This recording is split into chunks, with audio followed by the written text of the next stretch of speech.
Hola, ¿qué tal mis amigos, mis hermanos? Qué gusto estar con ustedes este domingo para, encargarnos de lo más importante, lo que alimenta el alma, que es la palabra de Dios. Un gran saludo para toda nuestra audiencia de parte de nuestro equipo pastoral, del equipo ministerial, de mi esposa, la pastora Esther.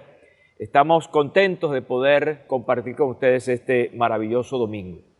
Hoy precisamente estoy aquí para iniciar una nueva serie, una serie interesante que tiene que ver con todo lo que estamos viviendo y obviamente dentro de toda esa vivencia estamos nosotros, la iglesia del Señor Jesucristo.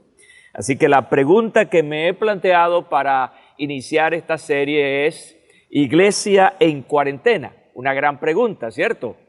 Y planteo lo siguiente: la iglesia no está sujeta a las circunstancias. Cada discípulo de Cristo está ejerciendo la influencia del reino de Dios en la tierra.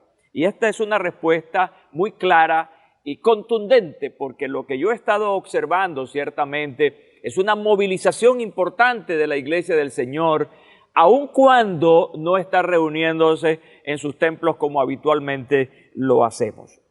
Y para esta primera conferencia de esta serie, pensé en un modelo de iglesia que me ayudara a entender esto, que me ayudara como referencia en esta complicada circunstancia que nos ha tocado vivir a todos.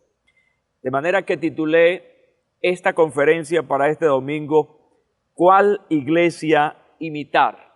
Entonces me encontré con una iglesia maravillosa, que es la iglesia de Tesalónica. Ahora, en este título inicial para esta conferencia aparece una palabra que yo la considero la palabra central de este título, y es la palabra imitación. Y otra palabra que vamos a encontrar en el desarrollo de esta conferencia es la palabra ejemplo.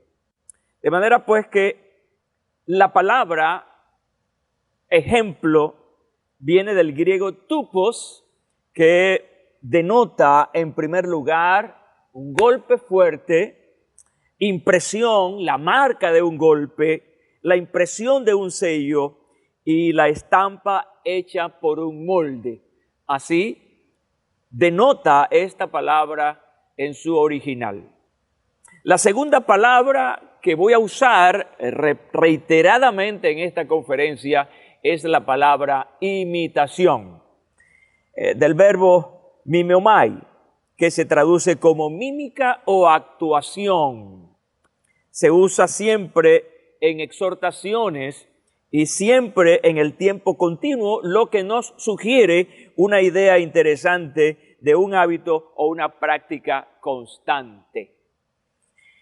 Existen, y ustedes lo saben, existen muchos malos ejemplos y también muchas malas imitaciones. Por eso es bien importante revisar los ejemplos y revisar las imitaciones y ver qué calidad pueden ofrecernos. Y esto es algo que nos obliga entonces a examinar las conductas que pasan delante de nuestros ojos. Estaba averiguando sobre este asunto y alguien escribió esto sobre las imitaciones de productos. Las imitaciones tratan de parecerse lo máximo posible a los productos originales. El problema es que mientras unas lo consiguen casi a la perfección, otras no llegan más que a hacer burdos intentos. Eso lo saben ustedes y lo sé yo.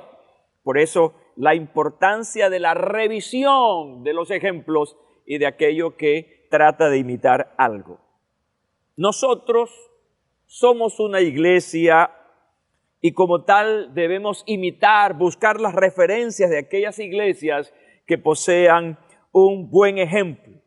El caso a imitar nosotros en esta oportunidad, como lo dije al principio, es la iglesia de Tesalónica.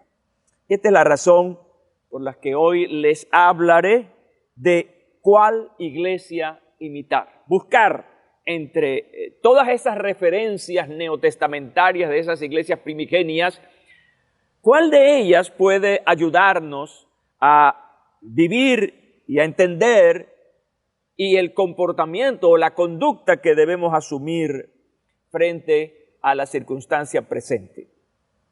Primero quiero ubicarlos con un poco de lo geográfico y lo histórico acerca de dónde estaba asentada esta iglesia. Obviamente, la iglesia estaba asentada en la ciudad de Tesalónica, que fue fundada por allá en el 315 por un hombre llamado Casandro, y le dio este nombre a la ciudad por su esposa. Tesalónica llegó a ser la capital de toda una provincia, esa provincia llamada Macedonia, y en los días de Pablo, esta gran ciudad contaba con unos 290,000 habitantes y era importante desde el punto de vista militar y económicamente. De manera pues que hay una audiencia importante a la que Pablo se dirige y trata de reconocer en esta iglesia esos atributos importantes. Así que la pregunta que me planteo hoy es ¿por qué y qué debemos imitar de esta maravillosa iglesia? Así que bueno, tenemos que ir al texto bíblico y allí en la primera carta de Pablo a los tesalonicenses, en el capítulo 1, versículos 7 al 10, él me permite descubrir lo siguiente. También os hicisteis imitadores de nosotros y del Señor, recibiendo la palabra en medio de gran tribulación, con gozo del Espíritu Santo. Versículo 7 dice, de tal manera que habéis sido ejemplo a todos los creyentes en Macedonia y en Acaya, porque la palabra del Señor ha resonado desde vosotros, no solo en Macedonia y en Acaya, sino que también vuestra fe en Dios se ha extendido a todo lugar, de modo que nosotros no tenemos necesidad de decir nada. Qué impresionante, ¿verdad? El versículo 9 dice, pues ellos mismos cuentan de nosotros la buena recepción que tuvimos por parte de vosotros y cómo os convertisteis de los ídolos a Dios para servir al Dios vivo y verdadero. Versículo 10 cierra de esta manera, y para esperar de los cielos a su Hijo, a quien resucitó de entre los muertos, a Jesús, quien nos libra de la ira venidera. Tremenda narrativa, ¿no? Muy descriptiva de estos hermanos, de esta iglesia tesalónica.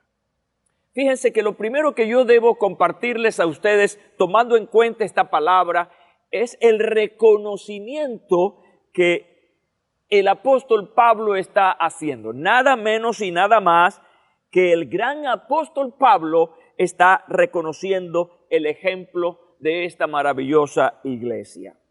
Los versículos 6 y 7 dice, también hicisteis imitadores de nosotros y del Señor, recibiendo la palabra en medio de gran tribulación, con gozo del Espíritu Santo. ¿Y por qué el apóstol reconoce esto? Bueno, creo que la razón importante es porque fueron fieles a sus maestros, a quienes le enseñaron la palabra y soportaron la persecución. Para mí esto es sumamente importante, porque una cosa lleva a otra. Y de aquí la importancia de la palabra de Dios como fundamento para tu vida y para mi vida.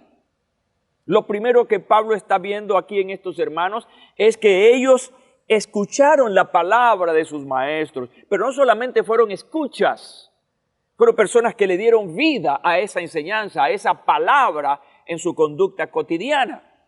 Y el otro asunto a la que hace referencia el apóstol es que ellos estuvieron en medio de gran tribulación. Ahora, ¿cómo pudieron superar esa circunstancia tan difícil como una persecución? Bueno, con la palabra que habían recibido y que habían obedecido. Si hay algo que tenemos que imitar de estos hermanos, amigos y toda esta audiencia de hoy, es que la palabra que hemos recibido, la palabra que hemos internalizado, debe servirnos como plataforma para poder responder a la presente circunstancia de esta pandemia, de esta cuarentena. Mira, ya yo he escuchado gente que está angustiada y no sabe qué hacer. no tienen una respuesta conductual al problema. Y yo pienso aquí que lo que debemos hacer es que en medio de lo que estamos viviendo, recordar y poner en práctica lo que hemos recibido.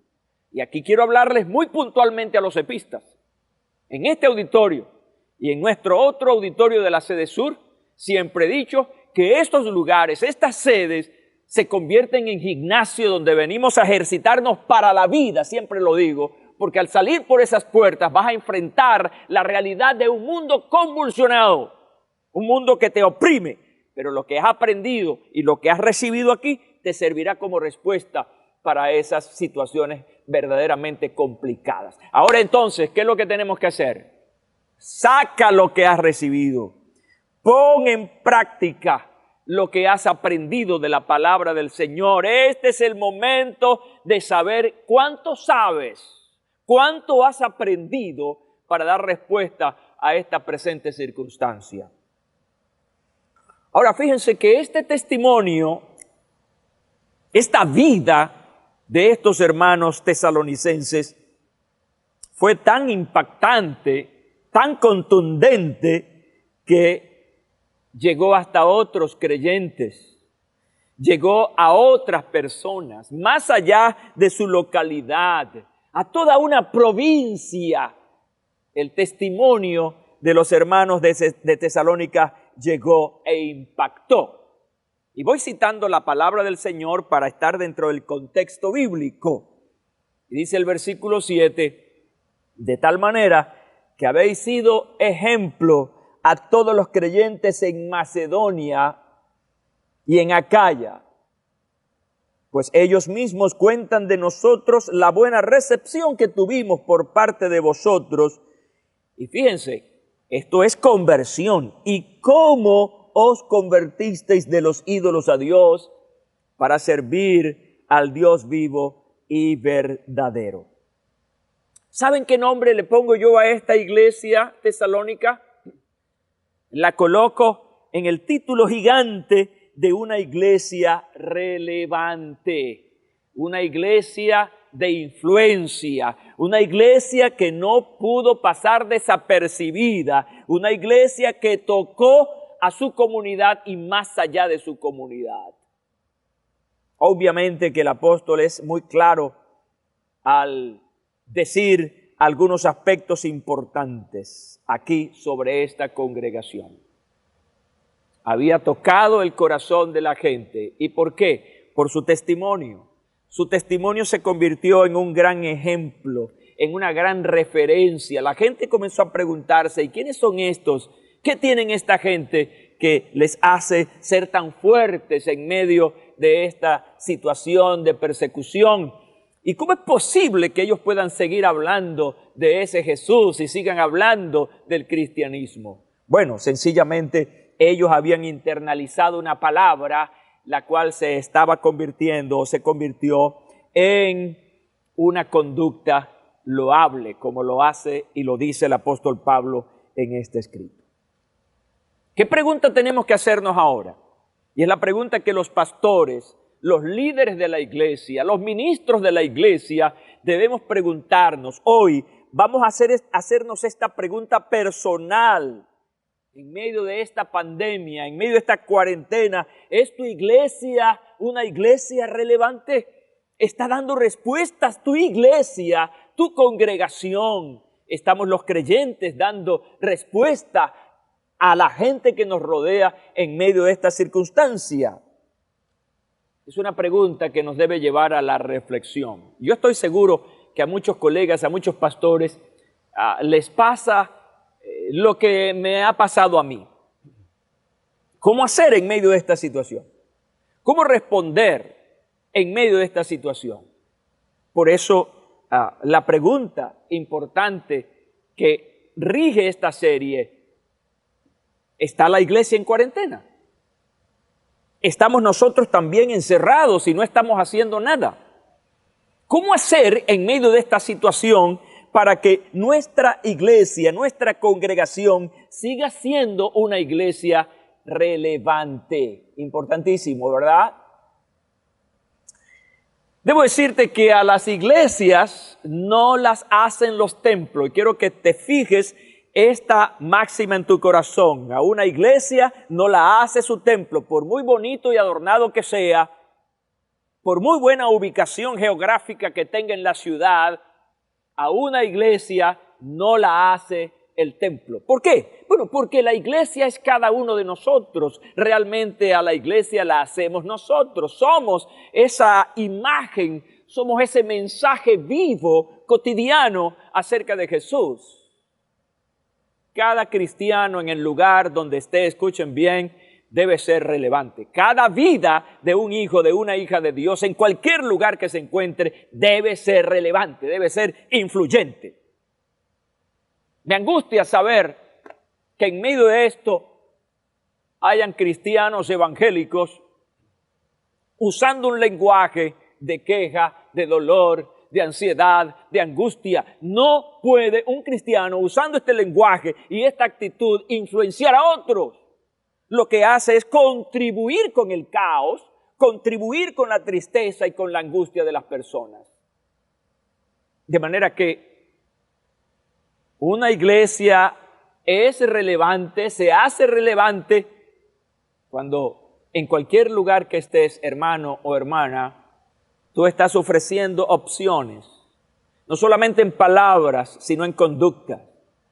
Estás diciéndole a la gente que esto que está pasando es circunstancial, que debemos aprender para ser mejores de esto, que no estamos solos, el Señor está con nosotros. En el mundo tendréis aflicción, pero confíen, yo he vencido al mundo. Son palabras de Jesús, que no nos ha dejado solos, estará con nosotros todos los días hasta el fin del mundo. Entonces, me pregunto a mí mismo en mi estudio bíblico, ¿qué hace que una congregación no sea relevante? ¿Qué es lo que le impide a una iglesia no ser relevante? La respuesta es obvia, la respuesta es clara: no comportarse como la iglesia de Tesalónica. Así de sencillo. Actuar y responder a la vida de una manera diferente a como el ejemplo que estamos tomando hoy nos lo da. Así que, si queremos saber cuál debe ser el comportamiento de la iglesia en este tiempo, entonces tenemos que buscar referencias, y no cualquier referencia, tiene que ser una referencia relevante. Por eso traigo al escenario a esta interesante e histórica iglesia que ha quedado aquí en este libro maravilloso para ayudarnos a nosotros en este tiempo importante. Permítame regresar un poco al principio, cuando hablé acerca de esa iglesia relevante. Básicamente, lo que hizo a esta iglesia ser relevante, en primer lugar, fue haber escuchado, recibido y poner en práctica la palabra que sus maestros le enseñaron. Pero solamente eso, sino que todo eso lo convirtieron ellos en una conducta personal. Es decir, desde sus acciones estaban demostrando la veracidad de la enseñanza que sus maestros les habían entregado. Ahora, por un lado, eso es lo que ellos internalizaron y vivieron, pero hay otro elemento importante, que es el que a continuación quiero desarrollar. Y es, ¿qué es lo que realmente debemos imitar de esta iglesia tesalónica en lo que a su trabajo, a sus acciones hacia afuera tenían que desarrollar? Fíjate una cosa, algo es el testimonio que tiene que ver con la conducta. Y esto es bien importante, ahí entra la cuestión de la integridad, de la transparencia. Ahí no estás predicando un mensaje, ahí te estás comportando. Esto para mí es vital, ¿sabe? Esto para mí es vital. Porque hay gente que habla muy bonito, pero su comportamiento es negativo. Es un comportamiento que contradice lo que habla. Así que lo primero que yo veo aquí es la conducta. Ellos no están hablando ningún mensaje están simplemente comportándose de acuerdo a lo que sus maestros les enseñaron, a cómo vivir entonces en medio de una circunstancia muy difícil, sin ninguna comparación con la que vivimos en este momento. Ellos estaban siendo perseguidos, sus vidas estaban en peligro, había prohibición incluso de hablar del Evangelio. Yo veo entonces aquí que lo que debemos imitar también es lo que ellos hicieron hacia afuera, lo que ellos hicieron en favor de otros. El versículo 8 dice textualmente: porque la palabra del Señor ha resonado desde vosotros. Esta palabra resonar, es decir, hay un eco, hay una voz fuerte que va y viene, que no se cansa.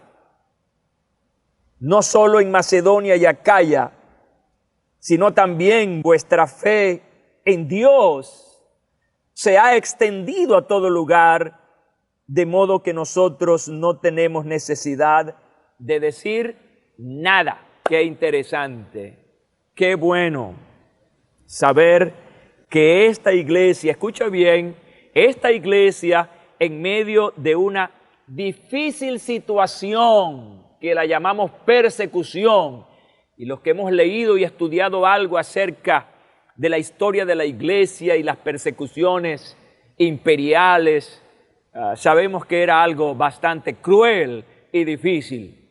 Pero en medio de eso, esta iglesia estaba trabajando.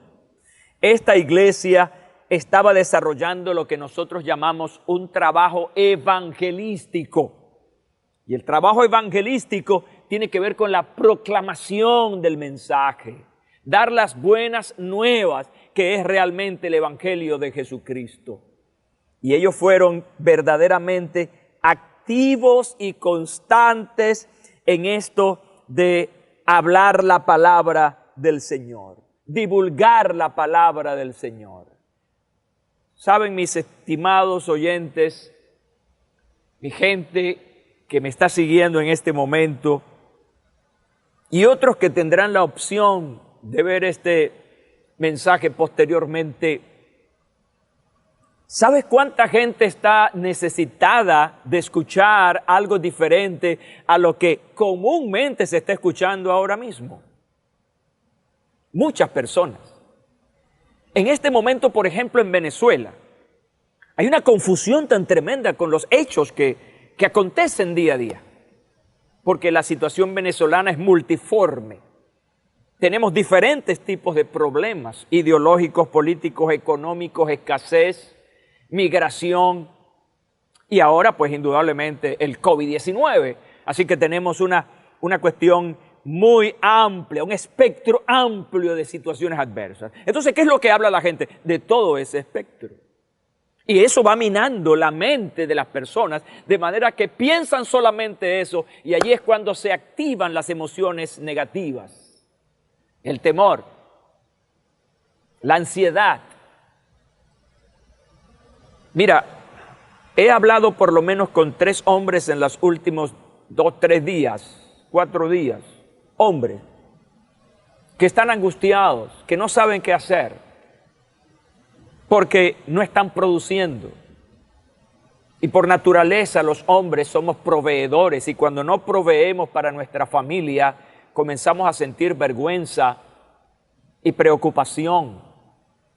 Y la queja de estos hombres es que no saben qué hacer, que están angustiados, porque no están percibiendo para poder dar respuesta a las necesidades básicas de la familia.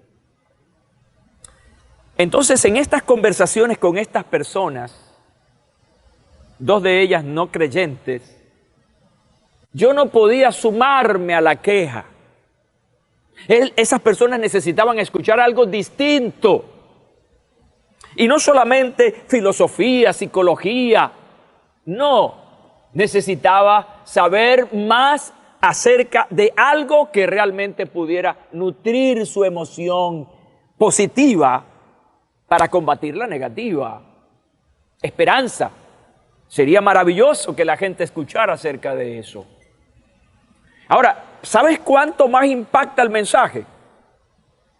cuando quien lo está dando está viviendo lo mismo que su interlocutor está viviendo. Cuando yo hablaba con este hombre, pues me identificaba con él, porque parte de las situaciones que él manifestaba las estoy viviendo yo. Ahora, la pregunta que la persona se hace, ¿y por qué me habla de esperanza? ¿Por qué me habla con este ánimo, con esta certeza, si él está viviendo casi lo mismo que yo? Bueno, allí es donde el mensaje es verdaderamente poderoso.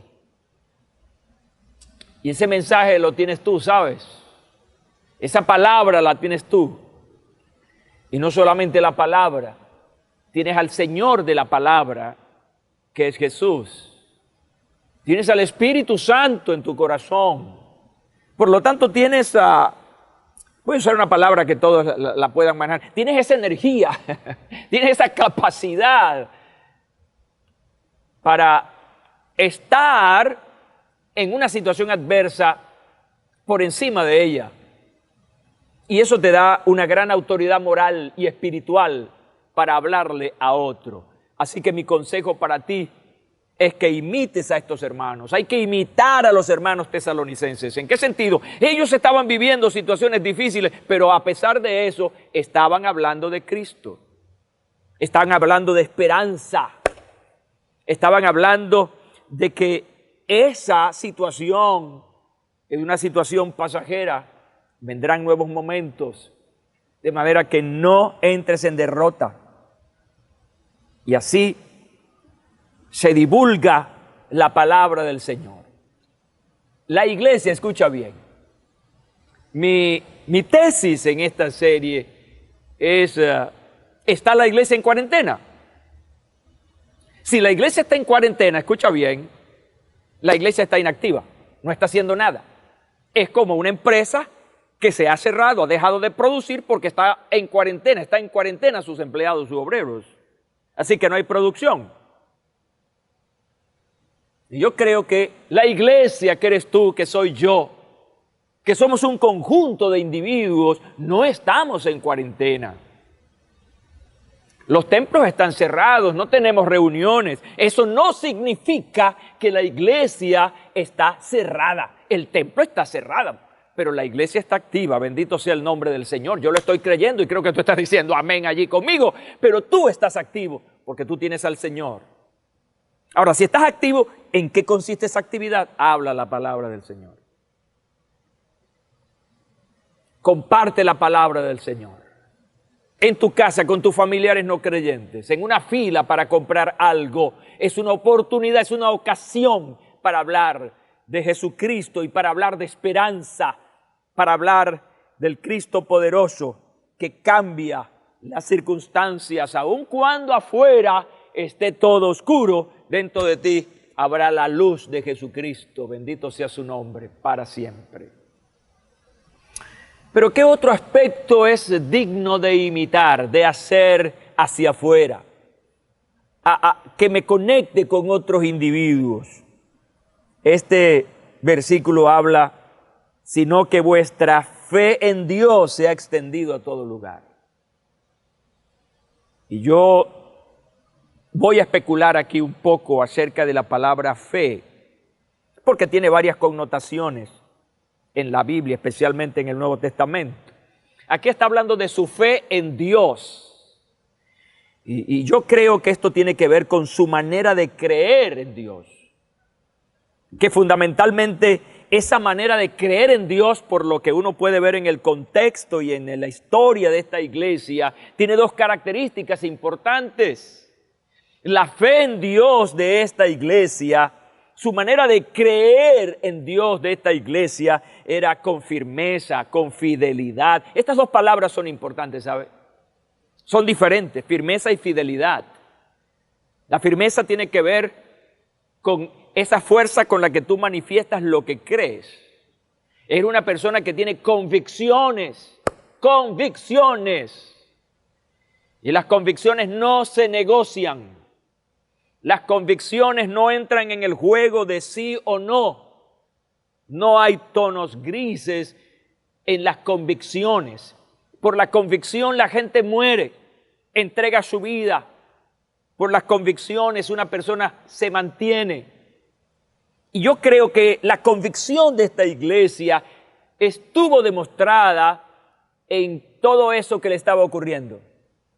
Esa terrible persecución.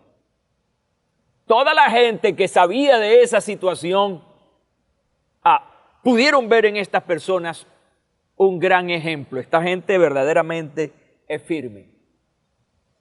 ¿Sabes en qué hemos contribuido nosotros los pastores para ti, iglesia?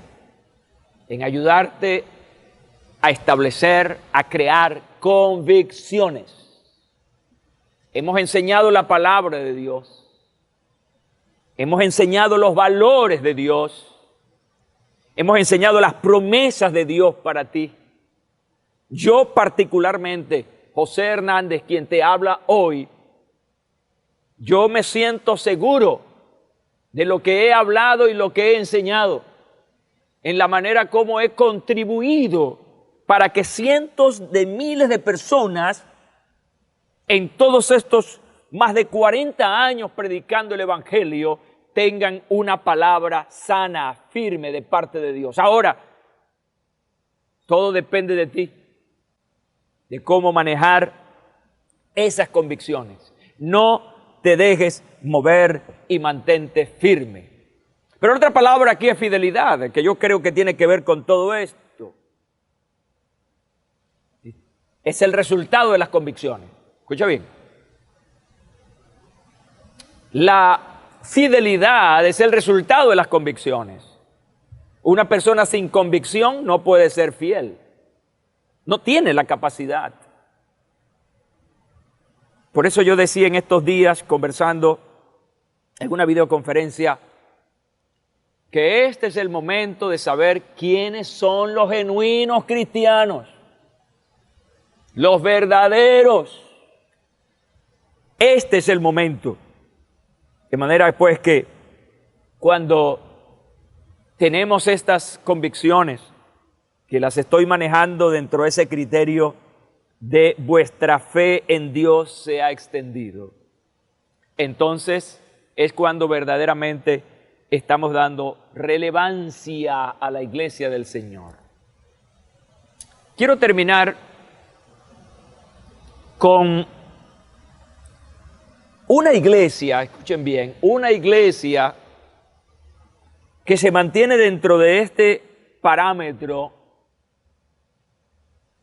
¿qué gana? ¿Cuál es el resultado de todo eso? ¿Qué adquiere una iglesia que se mantiene fiel a sus maestros, que vive conforme a la palabra de Dios, que entonces divulga el Evangelio, que manifiesta sus convicciones claras y firmes? ¿Qué gana? Y en este pasaje yo encuentro dos resultados importantes, llenos de esperanza, gloria a Dios. Versículo 10 es mi cierre de esta conferencia de hoy. Y para esperar de los cielos a su Hijo, a quien resucitó de entre los muertos, a Jesús. Y termina diciendo, quien nos libra de la ira venidera. Bueno, hay dos cosas importantes aquí que trascienden al momento en que vivía esa iglesia, porque estas últimas palabras tienen una connotación precisamente de trascendencia, es decir, que van más allá del momento. Y la primera cosa es esperanza. Dice el versículo, espera de los cielos a Jesús. Gloria a Dios. ¿Saben una cosa? Que en estos días se ha estado hablando mucho. En estos días se ha estado hablando mucho de la parte escatológica, de la parte profética, del fin de los tiempos. La gente se pregunta, ¿este es el fin del mundo? Se acerca Cristo en el cumplimiento de esa promesa de su segunda venida. Estamos en las proximidades de eso. Bueno, yo simplemente debo decirte que lo que estamos viviendo ahora forma parte de ese conglomerado de señales previas a la venida del Señor Jesucristo. Pero ciertamente estamos en ese espacio importante del retorno de Cristo a la tierra. Este es un mensaje importante, incluso que la iglesia ha dejado de predicar por irse por algunos caminos verdes, como la prosperidad no bíblica, con un ambiente en la predicación de la palabra muy humanista, muy psicológica, que más bien lo que hacen es como preparar a la gente para quedarse en la tierra. No debemos olvidar los predicadores que en esa amplitud de la palabra de Dios está lo escatológico, está lo profético, y que nosotros como atalayas, escuchen bien mis colegas e iglesia, ministros del Señor, como atalayas estamos allí para advertir el peligro, para advertir a la gente lo que viene. Ahora, cuando una iglesia sabe esto de esperar de los cielos a Jesús, entonces tiene una cosa que se llama esperanza. Un sistema corrompido, caótico, al punto del quiebre total, no significa que tú vas a formar parte de ese quiebre. No. Todos aquellos que hemos recibido a Jesucristo como Señor y Salvador, tenemos una esperanza de un sistema diferente. Un sistema no manejado antropológicamente, sino desde el punto de vista de Dios mismo. Un gobierno teocrático, donde, según lo que enseña la palabra de Dios, no habrá imperfecciones en el sistema. Ahora, lo segundo que esta iglesia adquiere y que nosotros en esta imitación importante de este ejemplo podemos adquirir es la recompensa que tiene que ver con el cuidado de Dios. Este versículo 10, hablando de Jesús, dice: quien nos libra de la ira venidera. Y yo considero aquí que esta protección del final de los tiempos es una recompensa para aquellos que con convicciones fuertes se han mantenido firmes y en fidelidad al Señor recibirán. De manera pues que hay esperanza, pero también hay recompensa para cuando, según esta iglesia tesalónica, nos comportamos y vivimos. Quiero decirles en este cierre importante que la iglesia de Tesalónica, a pesar de la persecución, no estaba en cuarentena, no estaba cerrada. Era una iglesia que en medio de la circunstancia, era una iglesia que estaba predicando, enseñando y ganando a otros para el reino de los cielos. Hagamos nosotros lo mismo en este tiempo que nos corresponde vivir. Quiero que pongas ahora mismo tu mano sobre tu corazón. Quiero orar por ti, iglesia. Quiero orar por ti, mi hermana, mi hermano y mi amigo que estás en esta audiencia. Padre, gracias te doy. Muchas gracias, Señor, por esta palabra vertida en este día. Gracias por cada individuo, hombre o mujer, que ha estado siguiendo esta conferencia. Señor, que así como yo he recibido esta enseñanza para mi vida, la he discernido, ellos también la disciernan, la reciban y la compartan con otros. Que entienda cada persona en esta audiencia que nada ni nadie podrá cerrar la iglesia de Cristo, que se podrán cerrar los templos, pero la iglesia siempre estará activa, porque las puertas del infierno no prevalecerán contra ella. Amén. Y di amén allí donde estás. Gloria al nombre de Jesús. Fue un gran gusto, un gran placer haber compartido este día con ustedes, este día domingo en el inicio de esta serie. Un gran abrazo y que Dios me los bendiga a todos siempre.